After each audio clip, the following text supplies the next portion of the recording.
inside. Hey everybody, welcome back to our channel and welcome back to another video. So today's video is going to be a little bit of a chit chat. I'm going to share some things with you guys that maybe you don't know about me. Probably you don't know about me. I'm almost positive you don't know about me. But listen, hey, we're being real, we're friends, and we can just share the things, right? Spill the tea. That's probably wrong. I'm trying to be cool and I'm really not. Anyway, we just want to chit chat a little bit. So if you're new around here, hey y'all, how y'all doing? My name's Shakema. I'm a single mom. I have 4 children, 2 girls, 2 boys, 1 fur dog named Gracie, and I also have a fur grand dog. His name is Acro. We're living our very best life around here, just doing all the things that we believe God is calling us to do. So this is a chit chat video, and let me tell you how this video was birth. Now, it really has been in my spirit a long time to film, and I'm always busy doing the budgets and the cooking and the groceries and all the things that I have just not sat down to film this video. So yesterday, which was Friday, April 24th, and I'm going to post this video before I have some older vlogs in the queue, but I wanted to post this one ahead. So you'll see this one, then you'll see some older vlogs. So if you think I'm like losing my mind, I'm really not. I just wanted to post this. So I've been recently doing some premiere videos, and I have been sharing with, just jumping on as videos are going live and chatting with people in the comments. I love that. If I have time to do it, I will certainly do those as my time is available. And one of the reasons I hadn't done it before is just because I really didn't know how the premieres worked, and I didn't have time to figure it out. But it seemed to be very simple, so I jumped on and I did that. Well, in yesterday's premiere, I was talking about something, and I was saying, I don't remember even how it started, but I said, okay, y'all, but if I share my real truth with you guys, you have to remember to still follow me. And that kind of left it open as to, what has she been hiding from us? Oh my God. And then somebody said, well, Shakema always tell the truth. So here is the deal. I have always been open and honest with you guys on this channel. I've not shared anything with you that has not been the real Shakema. But the Shakema that you see right now is not the Shakema that I used to be. What do I mean when I say that? I often tell my ladies group, and if you don't know about my ladies group, I teach a ladies Bible study on Monday nights. We either read a book together or we do a book of the Bible. Right now we're doing a book. The last thing we did was a book of the Bible. So we alternate. And I often tell the ladies, because they say to me, oh my gosh, you're so sweet, you're so nice, you're so kind, you do things for people. And I think that was kind of some of the conversation that was coming through in the premiere.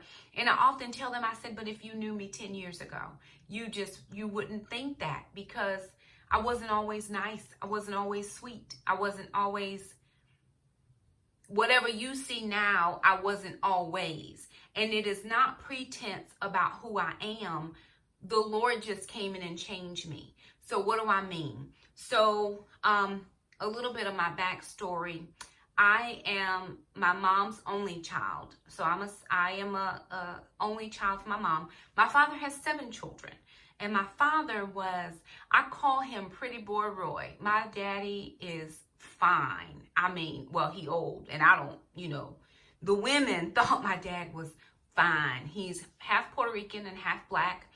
So the curly hair, that comes from my dad. I'm much darker now, so is he, than what we used to be. But that comes from the South and the sun. But we've always been fairly good looking, if that makes any sense. That's not me saying that pridefully. That's just what people have said. When you saw my dad and you saw me, they would always say, oh my gosh, that's your twin. So I grew up, I had very long hair, like all the way down, longer than Alana's hair. From what my uncles tell me. I don't remember. I've had short hair now for so long. But I had long, beautiful hair. But I grew up in my parents were my parents were teenage parents when they had me. They were 16 when they got pregnant, and they were 17 when I was born. My dad is 2 days older than my mom. So they're only 2 days apart from their birthday. So my dad was he was 17 when I was born, and my mom was 17. Well, they were 17. So anyway, teenage parents didn't really know what they were doing. Of course, my dad has another child, a son, that is 6 months younger than I am. So when my mom was pregnant, so was this other lady. And so over the years, he has just had a lot of kids. And that, growing up with my mom, who was a teenage mom and really not sure what to do with a child, my grandparents were there to help both sides of my family. My grandparents on my mom's side eventually ended up taking me in. My dad's family, when I was still in the city, because I grew up in New York, in Brooklyn, when I was still in the city, my grandparents would make sure I ate. And I grew up just different than what you see now. My children have never experienced what I experienced. My mom was addicted to anything and everything. I grew up in an alcoholic family. My grandparents both drank. My grandmother was a violent drunk. My grandfather was a quiet drunk. He would drink and he would go to bed. He wouldn't bother anybody. I probably got the having the chair thing from my grandfather. He just had a chair and he would sit in his chair and he wouldn't bother a soul. My grandmother was the exact opposite. She was 4'11" tall. She wasn't more than 100 pounds maybe. And she was a pistol, can I tell you? And she had 6 sons and 9 daughters, and nobody better mess with her. That's just how I grew up. It was very rough. Friday nights in our house was dishes flying across the room because somebody was fighting with somebody else. We grew up very, very violent in our atmosphere. And it was a hard growing up, but you knew where you stood. And I was a very quiet kid. I started talking to compensate for being hurt in my childhood. And for a long time, I just didn't really talk. Well, and I was an only child. I didn't have anybody to talk to. My mom would be with her friends, or she would be out doing whatever. And I was what was considered a latchkey kid. I would come home from school and my mom wouldn't be there, and she didn't work a job.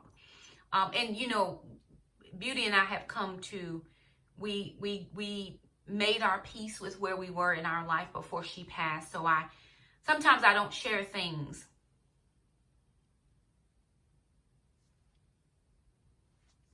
because she's not here to defend herself. There's some pieces about my marriage. My ex-husband is not here to defend himself. You're hearing my part of the story, and because y'all love me, you're going to be like, oh my God, I can't believe they did this. But I was not perfect at all. At all. I was not a perfect person. I was a very shy person, and I had a lot of things happen to me. And so again, sometimes it's very challenging to share because, again, those individuals that I'm saying did this and that and the other are not here to tell their piece. And I don't want to make it seem like I was perfect and I never did anything wrong. And people just, you know, it was all their fault. That's not what I ever want to portray. So again, this is my truth, how I lived it and experienced it. So when I was about 5 years old, my mother was going out again, you know, to do whatever she did when she was out. And she took me to an aunt's house. And I grew up with all of my aunts. My aunt, who she actually took me to her house, she's passed away now. She's been passed away, oh my gosh, 28 years. I think Shakema was a little girl when she passed away, so almost 30 years now. But she took me over to her house, and I was a preemie when I was born. I weighed 4 pounds and 7 ounces, and my mom would not touch me. My mother would not touch me for 3 months.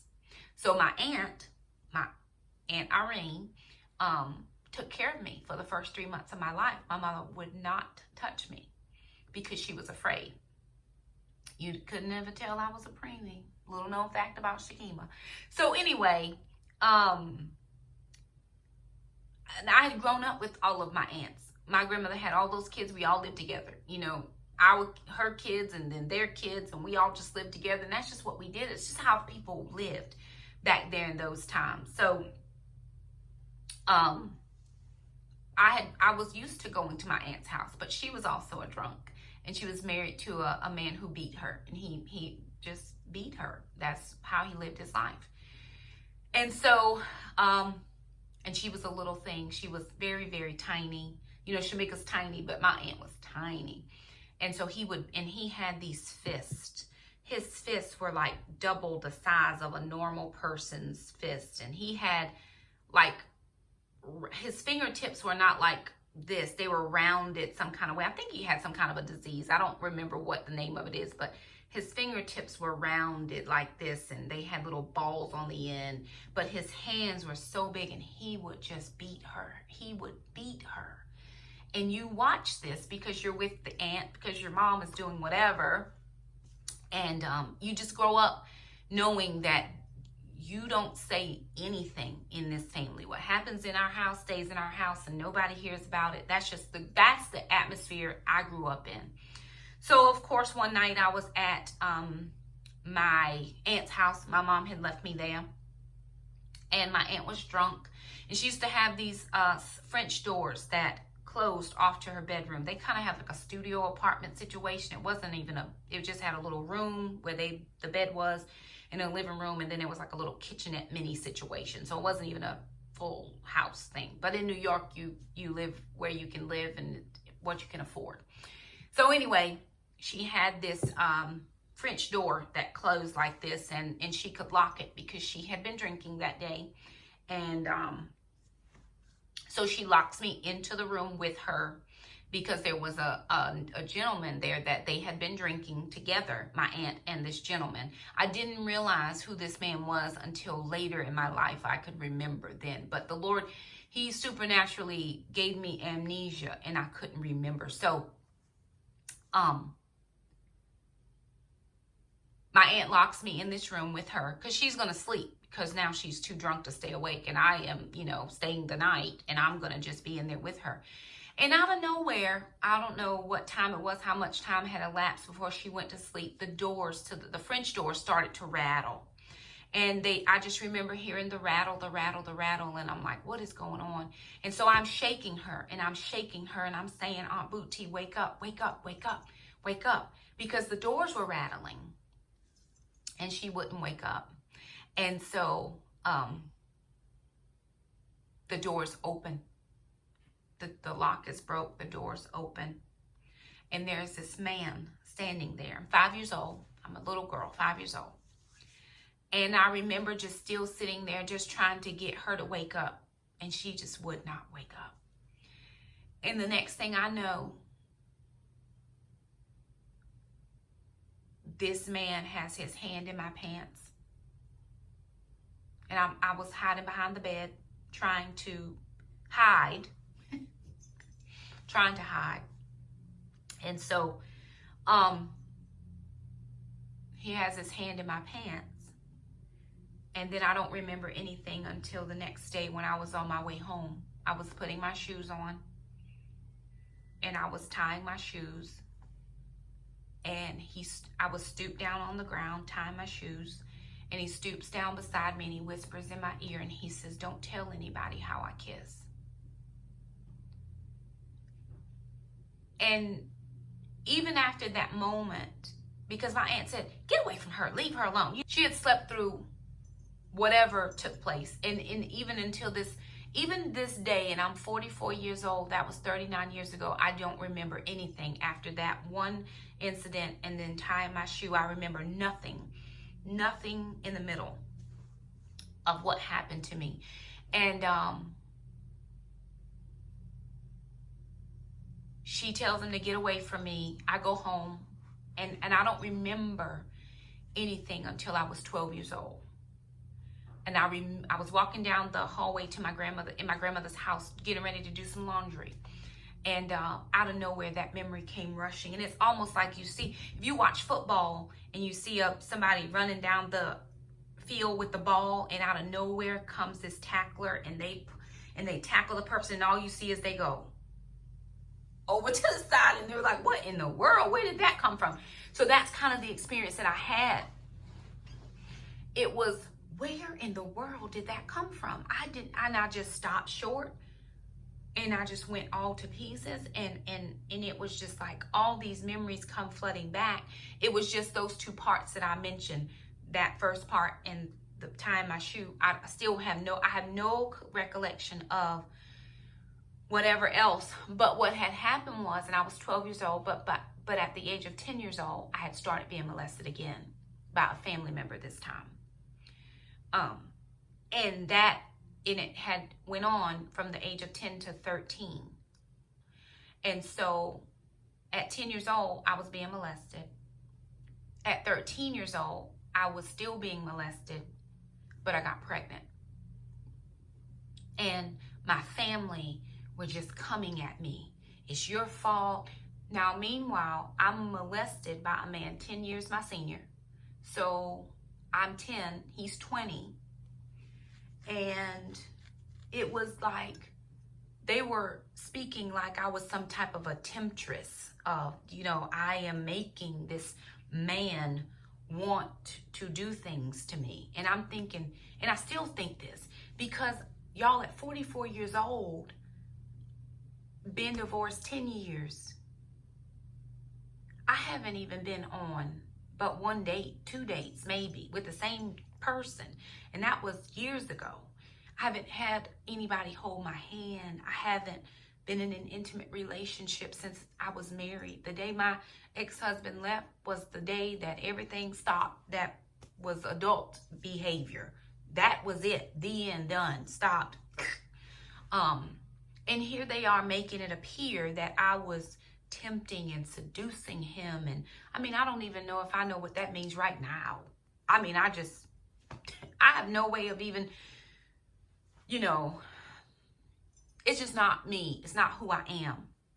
So anyway, I think that molestation that started again brought those memories back from when I was a young girl. And the reason that I didn't say anything about what was happening to me is because my uncle, the gentleman that molested me, is a relative. And my uncle, he is not my uncle, but my uncle, whom I remember, it's his son. So my cousin molested me. My uncle used to own a candy store, and I would go to the candy store after school sometimes because my mother, again, was out doing whatever she did when she was out. So I would go to the candy store, and either she would come and pick me up from there, or I would walk to my grandmother's house, my dad's parents' house, because my mom's parents had already moved back to North Carolina by then. So I was 7 years old walking across town. Think about the furthest part of town to across town where you live. That's how far across town I was walking at 7 years old just to be able to eat. And one day I was in the candy store waiting for my mom to pick me up. And my cousin, this is a different cousin. He used to work for my uncle, and he didn't do something that my uncle told him to do. And I remember very vividly, he was sitting on a milk crate in the middle of the store. And he was so nervous, and he had a cigarette in his hand. Just imagine, he had a cigarette, and he was so nervous, and he kept putting his hand up here, and the cigarette just kept. And I'm standing on the other side of the store by the register, just kind of sitting there waiting for my mom to come. And I see my uncle. He has on a gray trench coat. He has a black trench coat and a hat. And I just remember bits and pieces. And he was little, like my grandmother was as well. And so he puts his hands behind his back in the coat. You see this trench coat. And he's walking around my cousin. He's saying, "You didn't do what I told you to do. This is what I told you to do, and you didn't do it." And my cousin, he is just tore up. Here I am. I'm 7 years old. I don't even know what in the world's going to happen, but my eyeballs at this point. And it was like the Matrix. If you've ever seen the Matrix, y'all, trust me, it was like the Matrix. He was walking around that crate 1 minute, and the next minute he started tagging his head, and he just was unleashing these slaps, and the head was like. And from where I am, a 7-year-old little girl, I'm seeing this violence and this man, full-grown man, being beat by another full-grown man while I'm waiting for my mama. And I remember that moment that I said to myself, I would never tell him no, and anybody connected to him no. which if you go 3 years forward, was 10 years old when I started being abused by his son. And I was never going to tell anybody because I remember that matrix-like beating that my grown man cousin got. I wasn't going to be beat at 10 years old. I just wasn't. I was going to do what I was told when I was told, period. And so, it never would have come out, but I got pregnant with Shakema. And I chose to keep her, even though my family called me every single name in the book you can imagine. That is hurtful, that is nasty, that is just any name. And my family had no filter. They cuss you out and don't really care. I mean, I was every name, and they never said one harmful word about him. And so when I had her at 14, I finally just told them, because I had been, they were taking me down to take care of it. We were going to take care of it. But when we went to the clinic, I was 28 weeks too far along to take care of it. And then they said, well, we're going to give the baby up for adoption. Everybody's making decisions around me. Everybody's making the decisions. I don't get a voice. I have nothing to say. And they were going to put the baby up for adoption. And then finally one day I was sitting in the living room on a 5-gallon bucket sitting beside my grandfather. And honestly, I can say this very honestly. My grandfather was probably the only man that ever loved me in my life. I mean, just for no other reason than because I existed. And my grandfather was a quiet man. He didn't say a lot. He took a lot. I watched my uncles, my grown uncles, beat my grandfather because he wasn't their father. And when everybody got to drinking, it was whoever, whenever.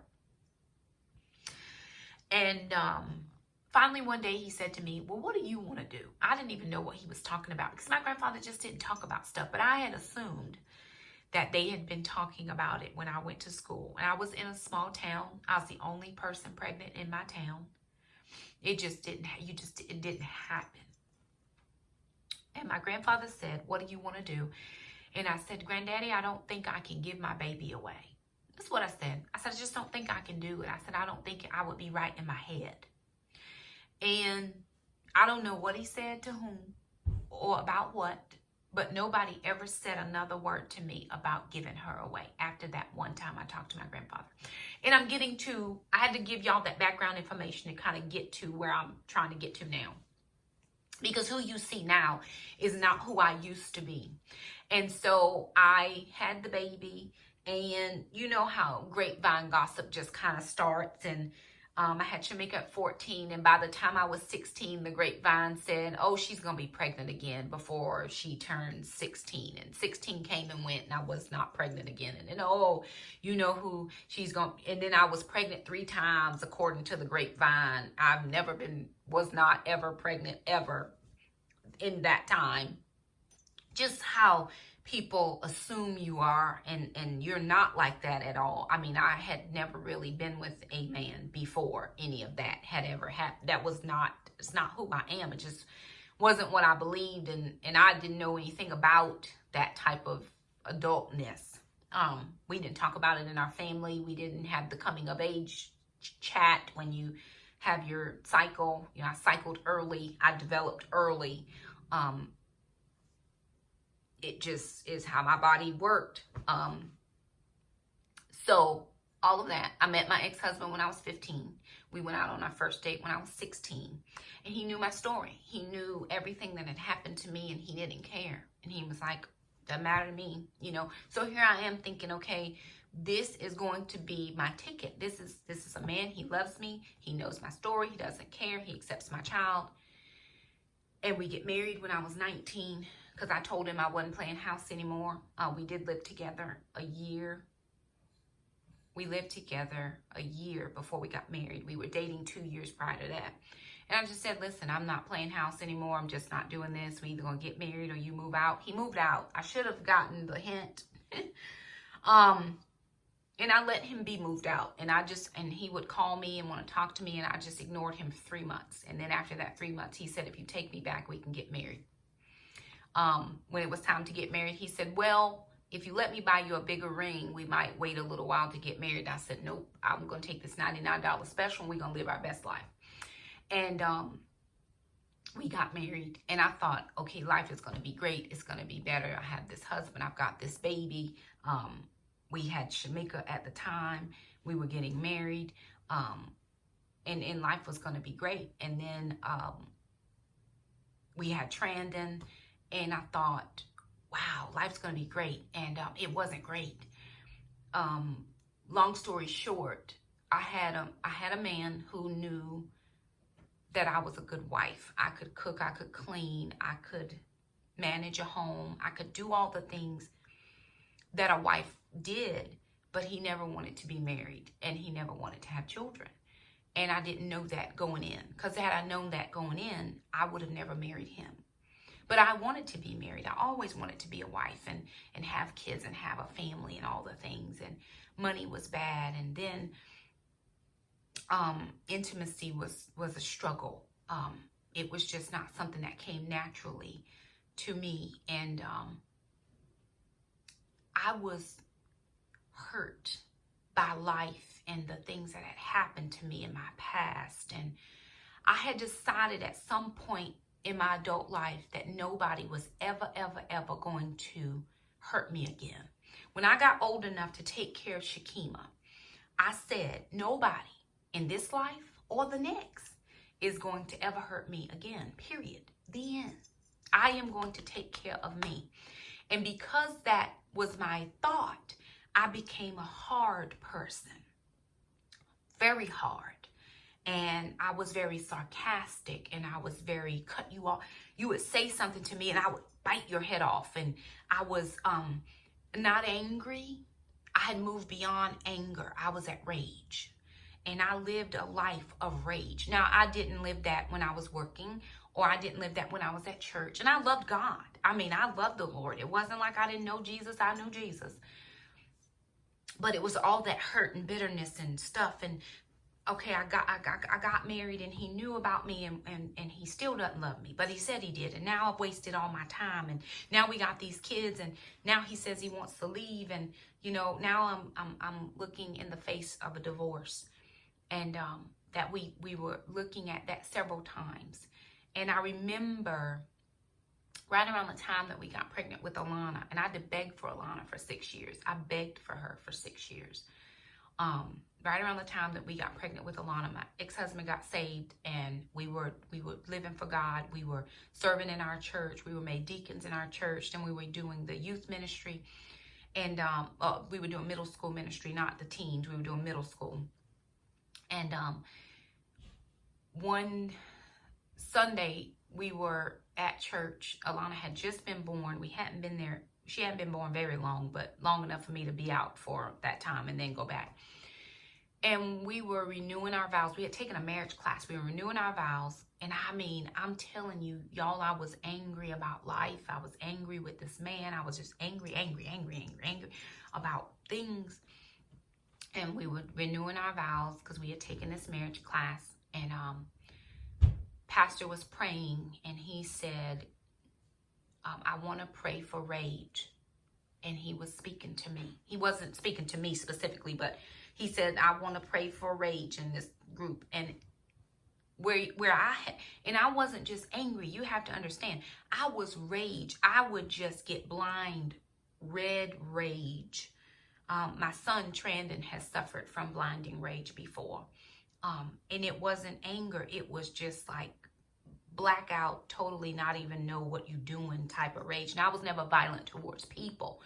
But in my head, I would do violent things. Like you would say something to me and I could see myself pick up a chair and hurl it at your head. That it would happen in my head. Now, I've never been violent towards anyone in my life. But my older children have seen me in rage. They have seen me argue with their dad and be enraged. They have seen me, they have heard me and been on the receiving end of me yelling at them in rage. They have been disciplined out of anger before.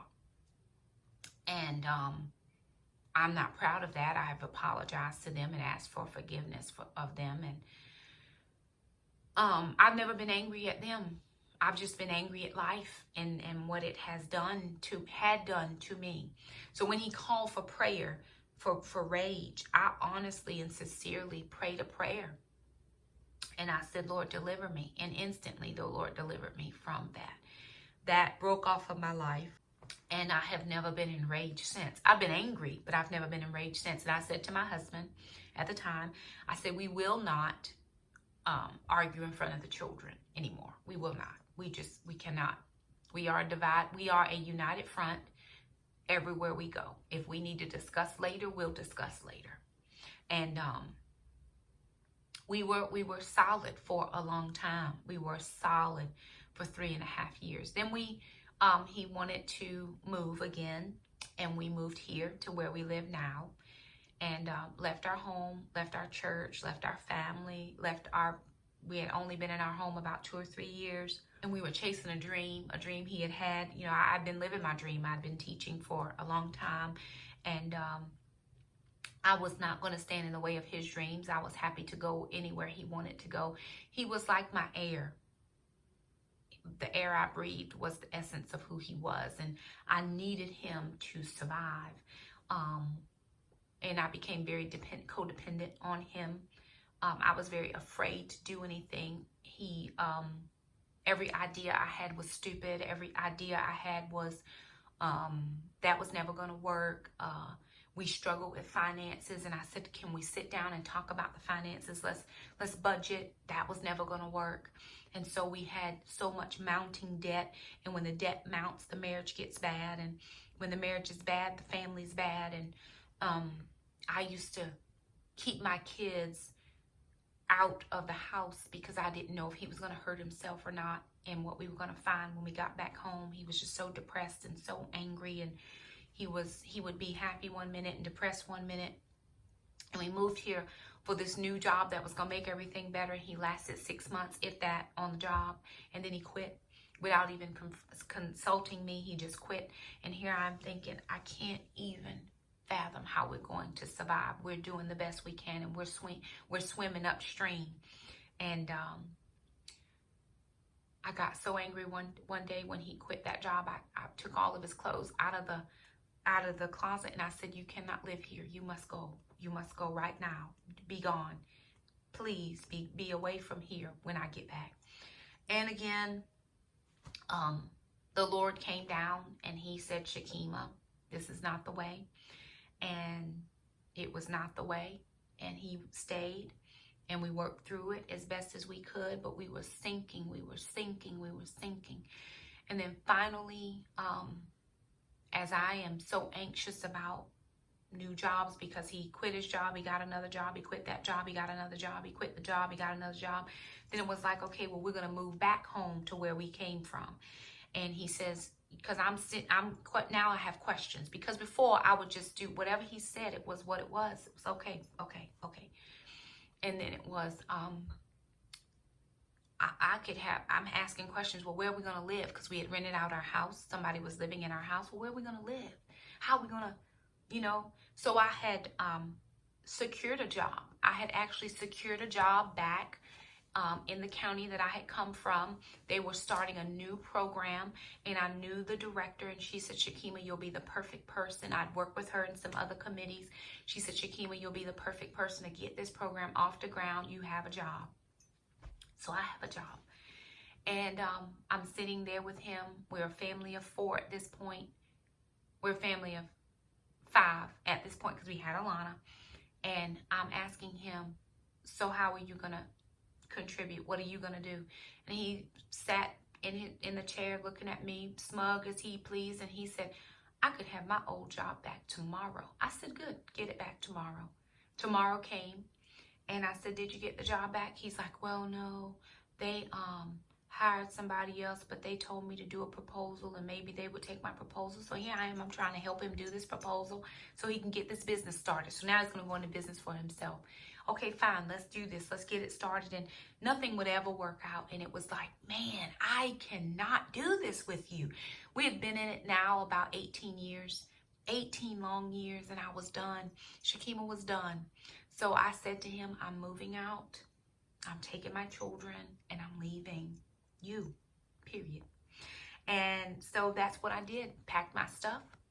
I found a little house a long way away from where I live, way out of town. Took my children and I moved my children there. And then he comes with the sad stories, and we went to counseling with my pastor that I am at church now. And we're going to work on it because now he's by himself. And remember, we had become codependent on each other. I needed him and he needed me. He needed me for stability. I needed him for emotional. I needed to know that somebody wanted me. Somebody loved me because I was broken. I was a spoiled woman. I was molested as a child. I had all this baggage in my brain that nobody would ever want or love. And I needed him because he knew my story and he loved me anyway. So after I moved out, it wasn't long when the lease was coming up at the place that we had previously lived in, and he moved back into the house. And I had to go to a work conference. I went to the work conference, and he was paranoid that I was going to be with another man. And I'm thinking, when have I ever given you the thought that, or where did this thought pattern come from? When did I ever give you the feeling that I was going to be with somebody? I mean, I've been with you for 18 years. When was I ever doing these types of things? Well, turns out that he had been unfaithful in our marriage, and I did not realize it, and it came out during counseling. So he had projected all of that onto me, thinking, well, if I did it, surely she's going to do it. It never crossed my mind. I mean, it just wasn't something that I was thinking about at the time. It just wasn't. So I'm at a work conference, and we're trying to work it out. We're trying to work it out. We're trying to work it out. So he comes. I said, well, come up to the conference. Just come. It's perfectly fine. I had my own room. You know, I didn't have a roommate at the time. He could stay with me at the conference. I was staying off campus, but I could still drive to where I needed to get to all my workshops during the day. And I was working as a secretary, state secretary, so I had to go up early and do some other stuff before the conference actually started. So I was like, fine, it's no problem. So one morning, I'm getting up to go to work early to do my secretary stuff. And I had never, ever, ever been afraid of my husband in my life, ever. I mean, he's not a violent person that I had witnessed ever. He could get angry. He could get really angry, but he had never approached me that way. And I remember thinking, wow, he's different than what I grew up with, because I grew up with fighting and angry and throwing dishes and all these things. But I got up one morning, I was getting ready for work, and he came to where I was standing. And he was so big, like the anger or the rage that was in him was so big. I mean, he's not very much taller than I am, but he's taller than I am. But I almost felt like David and Goliath. He was just so rageful, and that thing was so big in him. And I remember that I was standing against the wall because I was trying to scoot out of the hotel room to get to the door so I could go off to work. And I was scooching out, and he came so close to me. And all I could think of at that moment, I said, Lord, let me fall into this wall so that the blow doesn't hurt me so bad. And he has his hands balled up and his fists are balled up, and I'm on the wall now, and he's right here.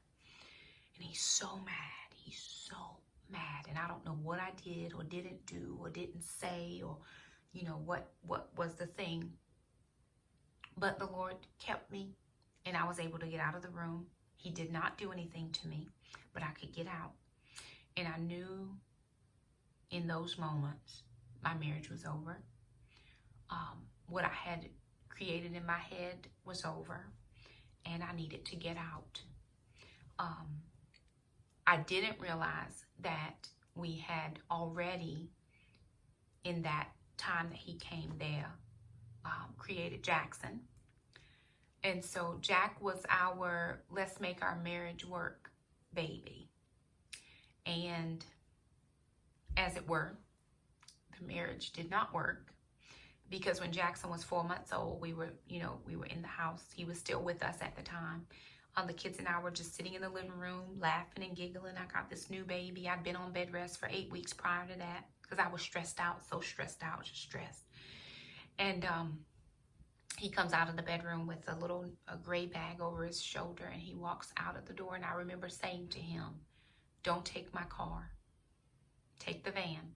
So we had a van, and the van was not paid for. My car was paid for. It was in my name, and it was paid for, and I paid it. And I was not going to be without a vehicle, because he had, he would leave bills unpaid and all the things, which is how I gained all the debt, went from the marriage. And he walked out of the door, and he never walked back in. And that was over 11 years ago. Jackson will be 11 on the 30th. So that was 10 plus years ago, and he's never walked back in.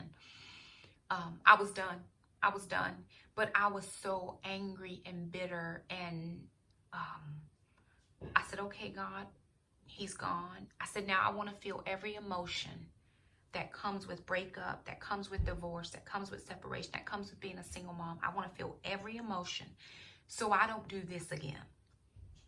And I cried every night for 365 days. You've heard me say that on videos before. 365 days I cried, because I had not slept by myself in almost 20 years.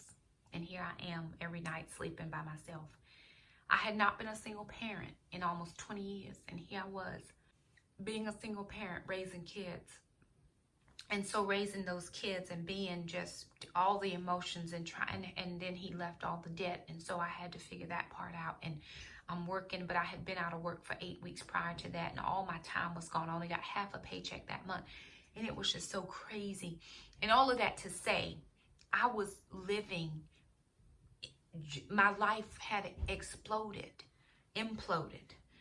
And I finally just went to God and I said, God, I'm done. I am done with all of this. I don't know how to function. I don't know how to do this. I don't know how to be a single mom. I don't know how to do all the things.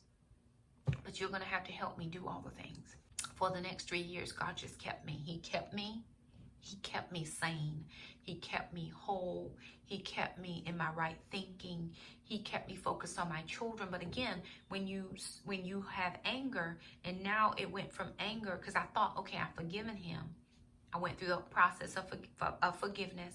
I've forgiven him, but I still had rough edges. I still was angry at times, and I still, after 3 years, I was sitting at a stoplight driving, because we had planned this. He left. Fine. You want to leave? Perfect. For a year after he left, y'all, this is how I was crucifying my flesh every day. For a year after he left, he would come back on the weekends, and I would leave my house. I would make sure the refrigerator was stocked. I would leave my house and go stay with my sister, and he would stay at my house Friday night, Saturday night, and he would leave Sunday afternoon. I would leave Friday night. I would be gone till Sunday after church.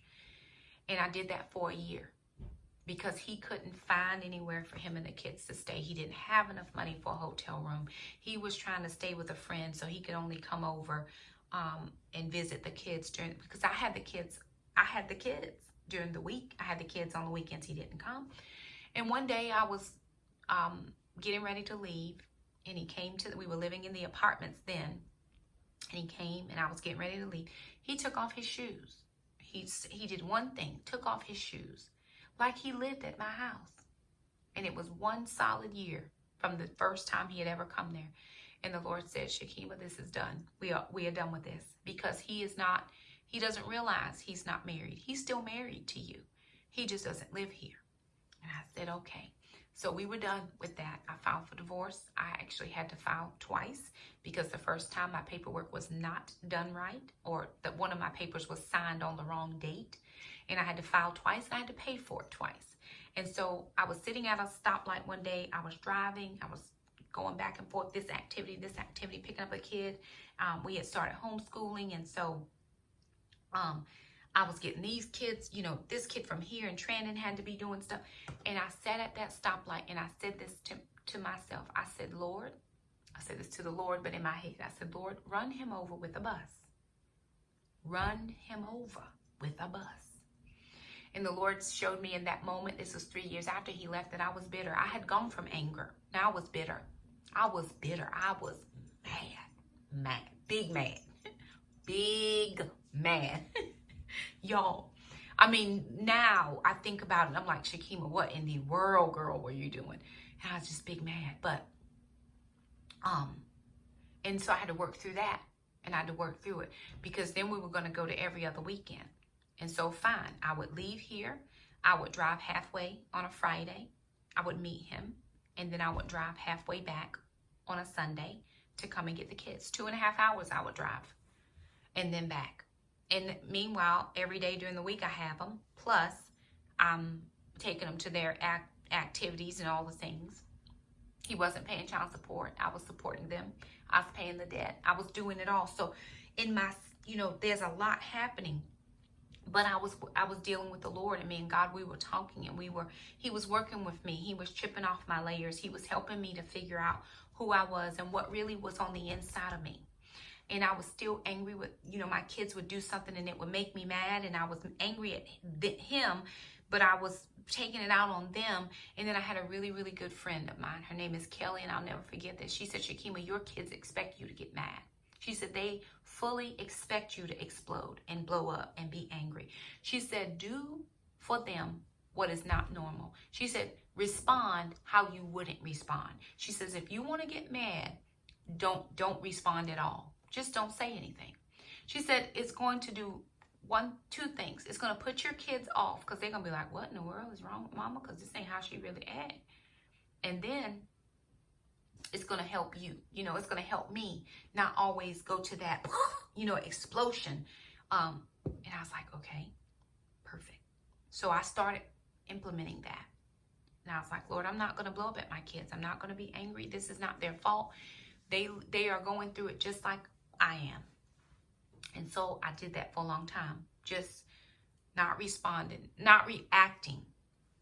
Calm, talking to the Lord, praying first, then responding. And so I went to my kids and I said, listen. And Trina was still home at the time. Shakema had already gone off from home. And I said, Mom needs your help. I said, I can't do this all by myself. I said, I need help. I need help around the house. I need help with meals. I said, Trandon, I can't come inside the house and smell the trash before I even turn the key.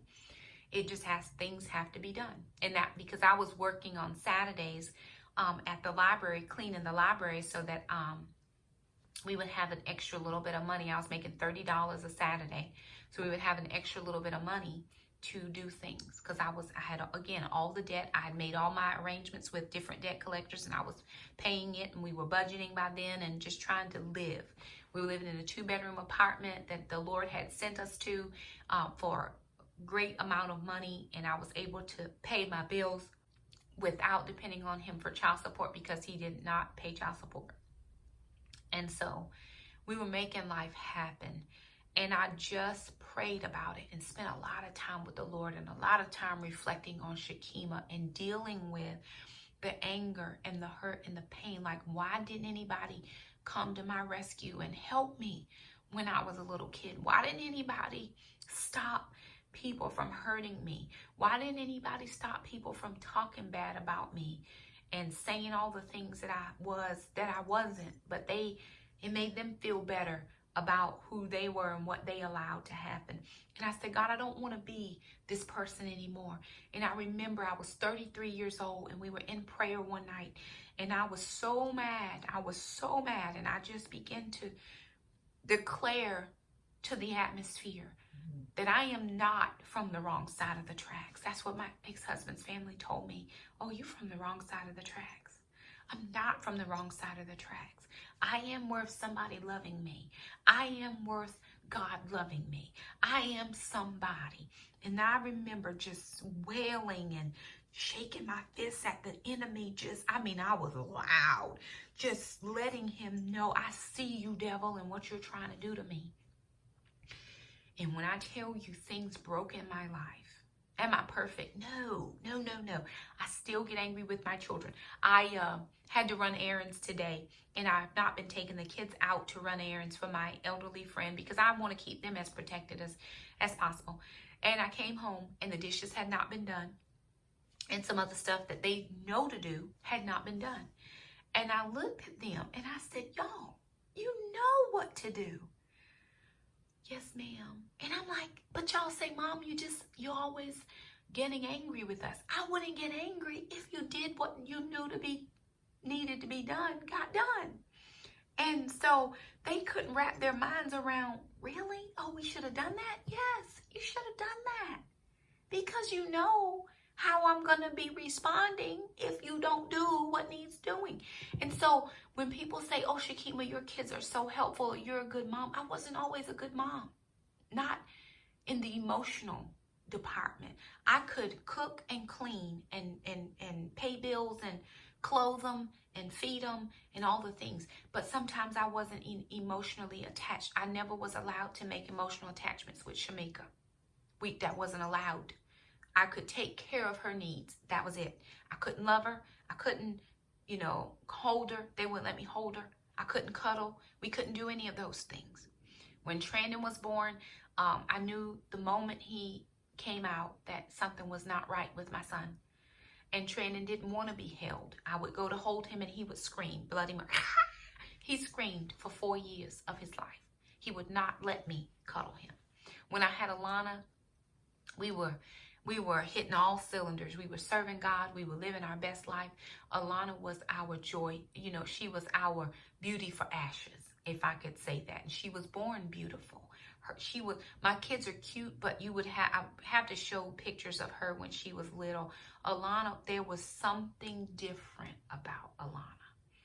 And I believe it was because we were both serving the Lord. And Jackson was my joy child.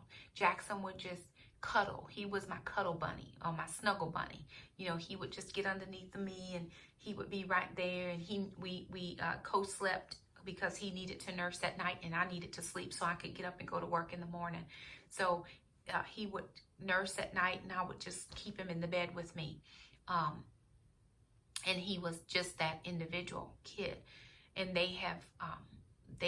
we've all done well. We've all done well to make adjustments in our life. My older child, Shakema, said to me one time, and it was very hurtful, our relationship has been volatile at times because of how I was not able to emotionally connect with her because I wasn't allowed to do that. My mother was, and my grandparents felt like they knew better than me, and so I couldn't argue with them about things. But she said, you're so fake. She said, you don't act like this at home like you act at church. And I thought, what do you mean? I am the same everywhere I go. And it was because I would get angry at home. And it was when I was dealing with that rage. And the Lord delivered me. And now when I'm with my younger kids and I don't have that, she has said that to me before. Mom, you so fake. And over the years, she has just had to see me be different and understand, you know what, Mom, you are different. And I would tell her, I said, listen, I get it. I know your life was different when I was raising you. And I'm sorry. I didn't mean for it to be like that. If I hurt you, please forgive me. But this is who I am right now. It's very rare that I raise my voice. It's rare. I will raise my voice, but it's very rare. It's just not how I want the atmosphere of my home to be. We have had an unstable home long enough. And I don't wish that in my home for my children. We were struggling to make ends meet when I was married. And God has been gracious to me in my singleness. And we're making our ends meet and we're helping other people meet their ends. and my kids have savings. We have no debt. It's all because I just told God, I don't know how to do this without you. I don't know how to be who you want me to be without you. I want to be the best mom, the best wife. I still desire marriage. I've not met anybody. I had interest in a specific individual. He did not reciprocate that interest, and that was it. It was, hey, I'm interested, and he was not, and that was as far as it went, period. I've not, I went on a blind date once, and I went out with that individual another time, and he opened his mouth and every other word was a cuss word. And I said, that's not something I could have around my children. To myself, I didn't say that to him, but it wasn't something that I could have around my children. That's not the life that they live. They don't know that language here. We don't do that. And so that was done. That was, 3 years ago. I've left my heart open for it. The Lord has said I can be open to marriage and to love again, and I've been open to that. But what I've done in the meantime, and I spent 56 minutes, all of that, to say this. What I've done is I have asked the Lord to show me. Show me Shakema. Show me all the parts of myself that are not crucified to Christ. Show me all the parts that are undead. Show me all the parts that still have nastiness and ugliness and all the things that I still need to submit to the cross, that I need Jesus to help me with, that I need to be covered by the blood of Christ. And he shows me those things on a regular basis. Even this morning, he was showing me something. And I wrote on Facebook, I said, when God shows you, don't discount it, don't disregard it, deal with it. And it's not something that's pleasing to me, just a little small thing I need to work on. And I'm like, okay, God, I hear you. And so every day I just try to work on Shakema as unto the Lord. I try to be a good mom. And my kids and these kids know a different life than my other kids. Of course, when I had my older kids, my ex-husband was in the house and it was volatile. He was never violent, but it was still a volatile situation. We didn't have good finances. We owed people, bills and stuff was behind, and we just couldn't get on the same page. So they grew up with all this uncertainty about what was going to happen. These kids don't know that. Jackson is the only child that's never lived with dad in the house, but God has graced him to love his father, and he loves his dad. He doesn't know him in the house. He's only actually probably spent the night with him 2 or 3 times in his older years. And he doesn't miss it. Nothing's missing from their lives. He calls every day. Their dad calls every day. He's been paying child support now for about 4 or 5 years. I can't remember. But I finally did have to go and take action against him in the court because he wasn't going to do it on his own. And I needed the help. Now I'm thankful that he does what he does, and so I'm able to save some for the kids. I'm able to pay all their expense, the things they need, and for taekwondo and tournaments, and we need this outfit, and I need this new weapon, and all the things. So I use that money to fund their taekwondo stuff, and they have a great relationship as far as I know. I do not speak ill of him with them. That's not how we roll. I've just spent a lot of time working on Shakema. I can speak to him on the phone perfectly fine with no problem. We can discuss. Out of respect for his wife, because he is remarried, I don't call his phone with my phone. If he wants to speak to me on the kid's phone, he can call, and normally if he has something for me, he'll say, hey, let me speak to your mom, whatever. I have no dealings with him outside of the children, out of respect for her. That's just not something I'm trying to do or get involved in. My sister and I met with him and his wife when the kids were younger. Trina might have been 11th or 12th grade. I don't remember now. So it's been a couple years ago. And we invited them into a co-parent relationship. I invited them. My sister was just there with me for support. Because I felt like it was 2 of them and just 1 of me, and I didn't want to be by myself. So I invited them into a co-parenting relationship that we all could parent. I recognized that he was married, and I have to recognize her as his wife, and they have to recognize her as their stepmom. They declined to co-parent with me. And I have been okay with that. I can't force anybody to do anything they don't want to do. But I can set the tone in the atmosphere in this household, what we do when we are here.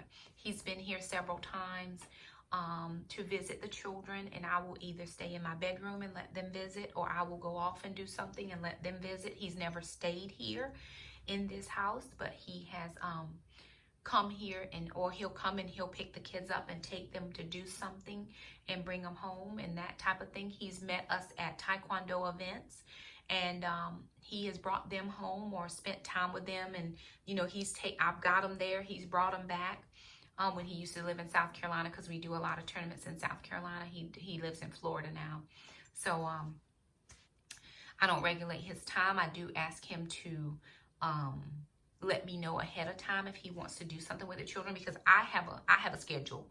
I have stopped planning around him. I ask him to let me know, and then I will make adjustments to my schedule, but I schedule them. Sometimes he'll say, hey, I'm coming, and it falls through. I don't tell the children if he's coming or not until I know he is in our area. And then, because I don't want them to experience that disappointment, I can't shelter them from everything, but I can do my part. We just discuss whatever we need to discuss in details or particulars, and we work it out. I do my part. So what you see on camera is really who I am. But 10 years ago, I was not this. I love the Lord, and I have loved God. But I had dealing with a lot of internal struggles with myself, my weight. I thought by cutting my hair and getting fat, men would not want to abuse me. Didn't stop them from wanting to. So then I had to undo the damage I did to myself. I actually just like short hair. It's cheaper. And I've been working on my weight loss journey to get back to a healthy Shakema for Shakema. Not doing it to self-protect from predators. So again, what you see is authentically who we are. I had somebody say about the last video where Jackson was doing the shelf stuff, and I didn't even say thank you to him. I didn't, and I did not mean to not thank him for the help. I'm positive that I thanked him, but it wasn't on camera. I don't call my kids, I don't say bad kids. I say, yes, lovely. I have just changed my wording to what I want them to be. The Bible says, call those things that be not as though they were. If I want lovely children, I need to call them lovely. So a lot of people say, oh, why do you call your kids lovely? Because they're lovely kids. They may not be acting lovely at the moment, but the longer they hear lovely, they will be lovely. My younger kids are troopers. Man, they go with mom, no problem. They go with the flow. I got over my fear and anxiety of traveling by myself with my little kids. We started reading C.S. Lewis's Chronicles of Narnia in the car, audiobooks, and we took our very first trip from home when Jackson was about a year or two old, because I was terrified to travel. I didn't think I could do anything without my ex-husband. He always had traveled with me. He always drove me to places that I needed to go to. But I never thought I could do it on my own, and I have done it on my own. I believe in helping them to grow and doing their best and living their best life, and living a saved life, and living scripturally and living according to the word. So I try to put that ever before them, but they don't see a perfect mom. They see mom who gets angry and who wakes up on the wrong side of the bed, and who some days I don't feel like doing anything, and some days they do a lot of things and I don't do anything, or some days I do. They told me last night, coming for my life, they said, Mom, what are you going to do when we move out? I said, what do you mean when y'all move out? It's like, well, you don't wash the dishes. What? I know how to wash dishes. I will wash them if I need to. What you saying? She's like, Mom, well, you have us, so we wash the dishes. Yes, I am teaching you how to wash them at your house. I know how to wash them. She says, but Shamika and Tranny don't wash them, but they washed them when they lived here. So, they don't see me perfect. I am not perfect. I'm so far from perfect. But I'm perfectly whole and complete in the Lord. And that is the reason I started the channel, to give all glory and honor to the Lord. Because what you see here now, right now, in every video that you see, is a testament of what God can do in a person. When you surrender and submit yourself to the Lord and say, God, I want you to change me. I want you to make me whole, make me new. And he does it. And it's not pretty. The process of going from who you were to who he wants you to be is not always pretty. But God has a way of shaping you and molding you to be who he wants you to be.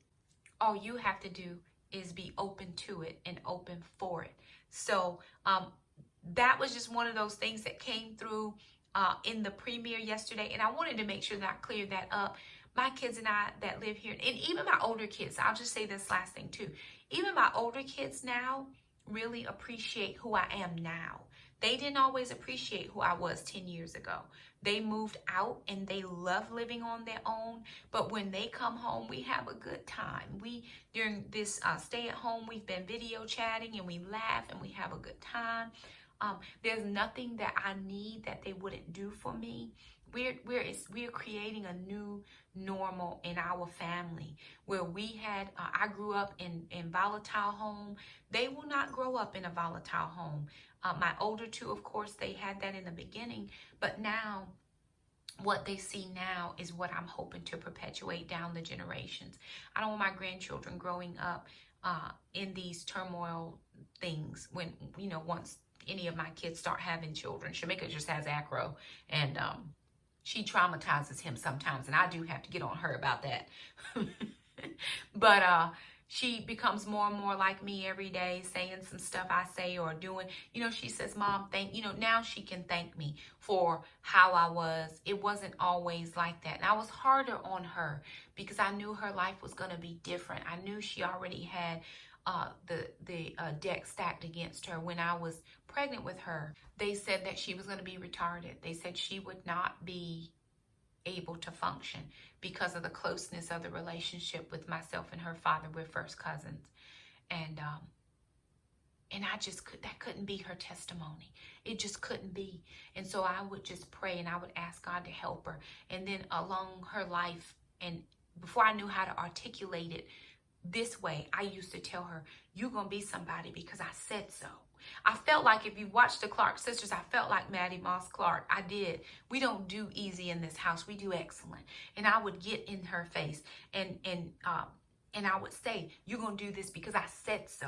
And you don't want to do it, but you're going to do it because I see the potential in you and you're going to work hard. And she was like, Mom, you're always, and she rebelled for a long time. She really did. She didn't want to do anything that I wanted her to do, but God had another plan for her. And she is now graduated magna cum laude in her undergrad. She's finishing out her master's degree. She speaks 4 languages. She's been to 2 countries. So, all the things that everybody said she never would do, she's done. She did it the hard way because I raised her hard. But I wanted her, I always had something to prove to people. I'll show them. I'll show them. I'll show them that I'm not worthless. I'll show them I'm not a bad name they called me. I'll show them. And the Lord had to deliver me from that attitude. No, you don't have to show them, Shakema. I'll show them. God said he'll fight for me. And he has fought for me. He has fought for me. I remember bringing my ex-husband to this house before I bought the house. I'd already knew I was buying the house. And I wanted him to know, this is where your children will be, and they will be safe. This is where I'm bringing them. Not to show him, look what I could do without you. That was never the attitude. It was, they'll be safe. And over the long years, even though he doesn't come often, he doesn't visit often, maybe once or twice a year, he does know that the kids are safe here. He doesn't fight me anymore about homeschooling like he used to in the beginning. He knows they're doing their taekwondo. He wanted them to do sports. Neither one of these little kids are interested in sports. Trandon did sports when he was in school. Neither one of these kids, they could care less about it. They do their taekwondo and they're just as happy. So he knows they're okay. My older kids are okay. Trandon is here for me. Anything, I can call Trandon today and say, bruh, this what I'm facing, and I need you to come through. I got you, Madre. And Shamika's the same. Again, we don't always see eye to eye on everything, but they know I love them and care for them. And this is the mom that I want them to see right now. This is the mom that I want to be when I'm in my old age. This is the grandmom or the honey. I'm going to be honey when they have kids.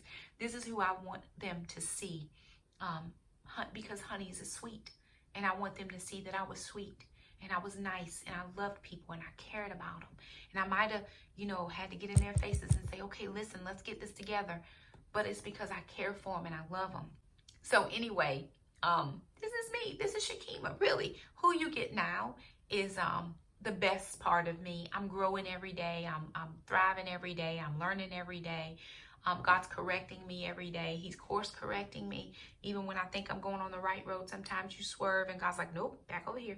And so you going and he's like, oh, back over here. So every day is a constant self-evaluation. It's self-reflection. It's what does the word say about this? I live my life a lot by what does the word say?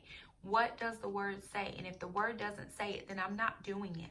So, I've been accused of, even from this channel, I had one lady tell me I went to Cuba with a man. I did not go to Cuba with a man. I went to Cuba with my 70-year-old friend who needed a companion. She asked me to go with her, and I went with her. I did not want her to be down there by herself, and it was lovely.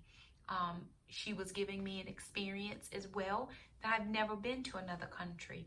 I have people who accuse my man of buying the kids new mattresses. Never been true. My children, in all of the years that I have been single, have never seen a man in this house. Not a single man in this house, period. We do not play happy family or let me see your kids. Nobody's seeing my kids until I know that we are moving further than just a friendship, situationship, whatever. Nobody, they just never seen that. And that's not to condemn anybody else. Run your family how you want. This is how my family is running. I want my kids to know that I'm fully and solely dependent on the Lord, and I'm trusting him to bring someone in this house that's going to love me and them. My kids prayed when Jackson was 2 years old, so that made Alana about 8 years old. He prayed for a daddy. We're still waiting. He wanted one. We hadn't got him yet, but he's on the way. I'm good with that. We'll be okay. But I needed to get me right. God couldn't bring a person into this house to live and love and honor and cherish and all the things until Shakema got herself right. Had all that bitterness and anger from a man and what had happened to me and all of the issues that I had from the molestation. There's no way he could have blessed me with his best until I had to deal with me. Get me right. And so I finally feel like I'm living my best life. God's getting me on the right side of where he wants me to be. And I'm going to live that fully for him. And so there it is. That is my truth. That is the heart of who Shakema is. Who you see now, honestly, is really who I am. I was always in there. I just had a lot of stuff to work through to get out. I always just, the sweet part, the kind person was always in there. I'd give you the shirt off my back if you needed it, but I had to work through a lot of stuff to finally, for me to see who I was. He already knew. He knew who I was. He just had to show it to me. And so I'm thankful that my kids get to experience that. I'm thankful that we love each other. I'm thankful that we enjoy spending time. Last thing I promise, my kids always say, Mom, why do you always want us to be together? Because we are never allowed to be in our rooms by ourselves. Just because, they can go in their rooms and do whatever they want, but just to be in there all day long, I grew up lonely. I grew up by myself. I didn't have siblings in the house, even though I had siblings. I did not. All of my siblings, there's 7 of us, we did not get together until I was 40 years old. 40 years old was the first time I saw all of my siblings together, and it was the first time I saw one of my siblings. I didn't even know what she looked like. If I passed her on the street, I wouldn't know what she looked like. And so I want my children to grow up together. They don't always have to do everything together, but we are going to be here for one another. That's why we spend a lot of time together. We spend a lot of time together in the kitchen. We always cooking and eating. And so that's a happy space and a happy time. Even when my big kids come home, we're in the kitchen. What are we doing in the kitchen? What we eat, Mom? That's as soon as training comes in, it's like, Mom, you cooking something? Really? That's all you want me for is food? Yes, ma'am. Okay, whatever. What you want, I'll cook it. So anyway, there it is. I hope that gives you a little bit of insight into Shakema and who I am. I might have shared bits and pieces of this story. throughout, but I really wanted to clear up everything to make you aware of who I was and why I am the way I am. So we do thank you guys so much for stopping by. If you like the video, thumb it up. Don't forget to subscribe. Share this if you think it's helpful to somebody. Ask me any questions in the comments below. I do appreciate you all so much, and we'll see you next time. Bye now.